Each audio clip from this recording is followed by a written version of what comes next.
Right, welcome back. I'm just going to go through a quick overview of my controls. I'm not going to show you all of them. I've done a video before about all my controls. I'll put a link to it somewhere on the card.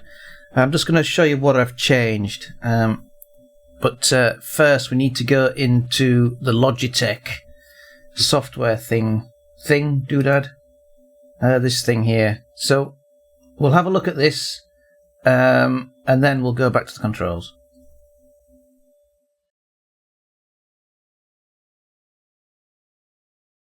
Alright, so unfortunately I can't make this box any bigger. It just doesn't do it. So I've got the X52 Pro, so we'll go back to this view. Hang on, no, we won't. This little... can I do it here? Yeah, this circular dial here has got three notches on it, so you can switch to mode 1, mode 2 and mode 3.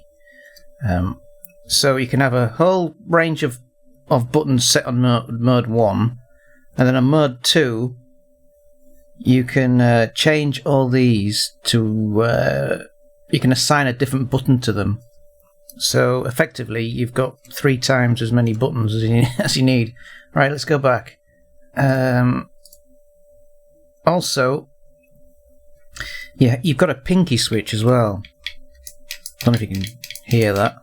And that's like a shift state. So as well as mode 1, you can have mode 1 and a pinky shift.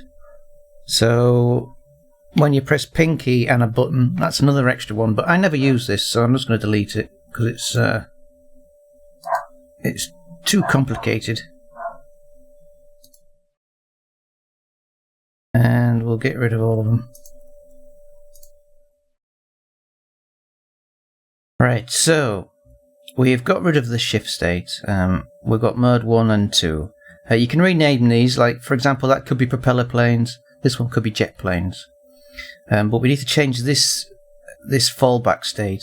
At the moment it thinks when you're in mode 2 it wants to look at all of the stuff in mode 1, which we don't need. So we will change to no fallback. And we'll do this for this one as well. No fallback. So now you can change what buttons these are. For example, fire A button in propellers, that could be rockets. But when you switch to mode 2, you might want this to fire missiles. So you would have to do a new key press. For example, H. And we'll call that missile. So now when you're assigning buttons in warthunder, when you switch to mode 2 and press the A button, it's going to recognise the H button, if that makes any sense. So now you've split this fire button into 2 different states. And for example, that's what I'm going to do for all of mode 2. There is one more thing which is really, really useful. Let me have a look. If I go to views, if you look here, this thing here, hang on, let me get rid of that. This is a rotary dial. This is a rotary dial. This is a slider. And this is a mini joystick. But what I've done is I've put what you call bands, and I'll try and explain that. We'll explain it with the rotary dial. So the rotary dial, I use that for mixturing props, but in jets I don't use it. So I'm going to turn this into a button, and we do that by choosing bands. So we go to bands, and we've got 3 bands. So this is just the state of where the rotary is. So you've got in the middle, fully back, fully forward. And what I'm going to do is what am I going to do? I'm going to edit the bands. No, get off. I'm going to edit the bands, so I'm going to put that up to 10%. I'm going to put this down to 90%. And we'll click OK. So when I rotate this this dial fully forward, it's in this band. When it's in the middle, it's in this band, and when it's fully back, it's in this band. So what I can do is, when it's in the middle, I can tell it to do nothing, but when it's fully forward in this band, I can assign a new key press. I'll just call it D. And we'll call that nothing in blah blah blah. We'll call it that. So when I push the rotary dial fully forward, the software will press the D key. So, and when I pull it fully back, I can assign another key for it. So effectively, this rotary dial is now 2 keys. So I can either go forward and press D, or back and press something else. And I've done that with this rotary dial, I've done it with the slider, and I've done it with the little joystick. So I've turned the little joystick into a 4-way hat, POV hat thing. And I've turned this into another button as well. There's a button here, you can see that. Now by default it thinks it's a mouse button. But you can just go a new key press. Call it S, and then untitled. So whenever I press that, the computer thinks I'm pressing S, and this is a 4-way hat now because I've done this band malarkey. So what we'll do, if I don't want to save that actually. We'll do the warthunder thing. I've done it for all the rotary and sliders.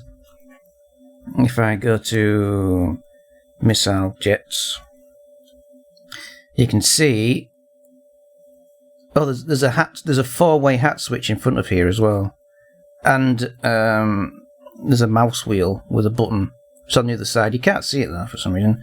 So I've assigned buttons for this hat switch as well, because it's different in props. So I've assigned separate buttons for each mode. For in missiles, the hat switch up is missile lock, change sight mode, cockpit, reset TrackIR, and radar lock, which I'll get into. So it is useful because props is completely different to. It's hard to explain, but it's the way I've done it. All right, we'll go back to the game. Right, so as I said before, I won't go through everything, but I'll just go to the stuff that I've changed. Right, so if you can remember those rotary dials, the one on the top of the throttle was a rotary dial. I've changed that button. If I push the rotary dial forward, it turns the radar on and off. If I pull it all the way back, it turns the laser designator on and off. This plane doesn't have one, but that's where it is. The small rotary dial, if I push it forward, it opens the parachute, and if I pull it back, it does the thrust reversal. Neither of them I can use at the moment. The slider, if I push it forward, it turns activate target point, and I put it back, it's deactivate target point. Those are the things for the level bombing things in I think the American Phantom has it. You point it somewhere on the ground, activate target point, hold down the bomb button, and when it's in line, it'll drop the bombs automatically. And that little mouse thumbstick, I've turned to a 4-way hat switch, so it goes forward, backwards, up and down. Let's turn that off again. So we'll go into controls, and I'll show you what I've changed.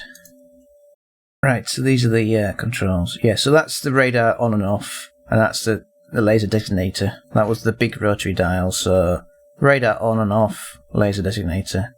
This button, it's just on my throttle. It's a separate button, and that just turns between the infrared sensor and the radar sensor. It's only the MiG-23 that has that at the moment. So switch active sensor. I think that They may have spelled that wrong. That is the infrared and radar. Right, so change radar IRST mode. Change radar, well, it's basically change radar mode. And that is forward on my little joystick thing on the throttle. And that does turn it on. Change radar mode switches between normal radar and pulse Doppler. So that little tiny joystick thing that emulated the mouse, which I turned into a POV hat, I push that forward, it changes between pulse Doppler and normal radar. So if I pull that little joystick that I changed into a POV hat, if I pull that back, it changes the search mode. So we'll go back here, and that basically changes how narrow the radar is searching. So 120 by 4, 30 by 6, 120 by 9. So that just changes the actual how narrow the radar is. Right, so we got forward, changes the radar mode between pulse Doppler and normal search. We've got pull back, which is changed the search mode, which is how narrow it is. And then we've got two more, which is this one's up on the little stick, and that changes the scope scale, and this one's down, which changes between air combat maneuvers and beyond visual range. So this one's down and this one's up, and I'll show you that. So up change, well, if you look at 57 miles, I don't know if you can see that. Can you see? Is it better to see there? So up is 57 miles, 115, 230. So it just changes the scale. And then down, if I just change that, down is air combat maneuver mode, where it's constantly trying to find a target in front of you, and then you've got normal BVR mode. So down, normal. Back changes the scope narrowness, forward is pulse Doppler, and up is mileage. So all those are on a four-way hat switch, which are easy to use, easy to get to. And that's it, really. Let's go through the Mavericks, shall we? Right, so with the Mavericks, now I can't, let me just go back here. To get to the Mavericks, you just press the view button. I can't find any other way of controlling this camera other than using a mouse. So I've got to take my hand off the flight stick onto the mouse to look for stuff. I can't find any other buttons to bind this control to. So to me, you have to use the mouse to look around. But let's go back. I'll tell you what I've done. Right, so on the mouse, I've got the left mouse button, which is activate target point. The left mouse button, activate target point, and right is fire air to ground missile. Now this button fires your bullpups and it fires your Mavericks. And it also, with the Maverick, it locks onto a target with the same button. So you press that to lock onto a target and you press it again to fire.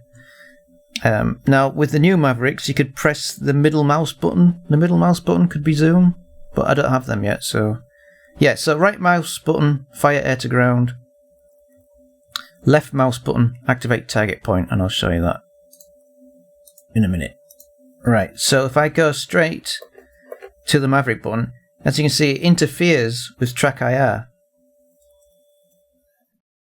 It's a nightmare, because when you move your head, it moves the camera. So the left mouse button, I've got activate target point, which centers the camera. It ignores TrackIR, and now I can just move the camera in the Maverick itself. And if I leave it there and go back to the plane, you can see the camera it's still looking over there. So when I go back to the view, it's still looking through it. So you can set this like you're flying along, you can set it looking at the ground, and when you go back, it's still looking there. I think after a while it does revert back to this dodgy view, but at the moment it's there. So when you find a target, you press the right mouse button, which I've assigned to fire air-to-ground missile, and it'll look for a target. And obviously it can't find one now because it's not here. And when it locks on, you can fire from there. So I'll get into the ground, into the air. I'll get into the ground. I'll get into the air, and I'll see if I can shoot something. Okay, so we're going to view mode. Press activate target button. We can look down. There is something there.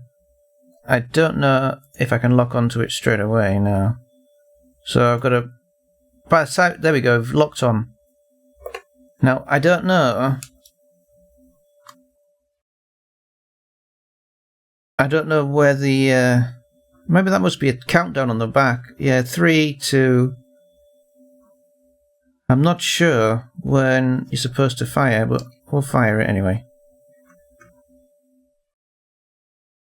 I don't know what the best range is to fire them, but yeah, it's a lot easier than I tried it last time. Bear in mind, you would have got shot down by a Tunguska by now. So we'll try that again.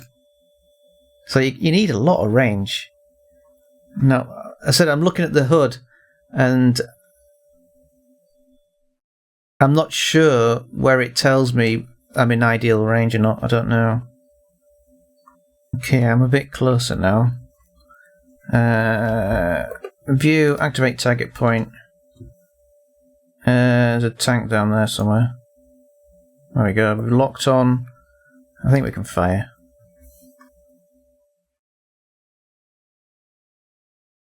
Somewhere down there.